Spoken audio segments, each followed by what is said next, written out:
Tadbirkor ayol bo'lish nimani anglatadi? Tadbirkor ayol bo'lish bu ayol tadbirkordan judayam katta kuch hamda mas'uliyatni talab qiladi. Masalan, o'zimiz ta'lim sohasidagi tadbirkor bo'ladigan bo'lsak, biza faqat yosh avlod uchun, ya'ni bolalarning tarbiyasi, ta'limi, sog'lig'i uchun javobgar shaxs emas, bir nechta ayolning xavfsizligi, uning sog'lig'i, uning motivatsiyasi, uning kelajagi uchun mas'ul hisoblanasiz.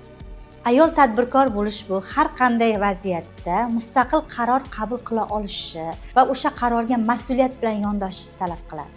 Chunki siz qaror qabul qilayotganda faqat bolalar uchun emas, siz bilan jamoada birga ishlayotgan shuncha qora ko'zlar bilan, ya'ni xodimlar bilan ishlayotganingizni har doim inobatga olishingiz kerak bo'ladi. Umumiy qilib aytadigan bo'lsak, ayol tadbirkor bo'lish bu juda ham katta kuch, sabr hamda katta mas'uliyat degani. Chunki bizning har bitta qadamimiz kelajakni shakllantiradi.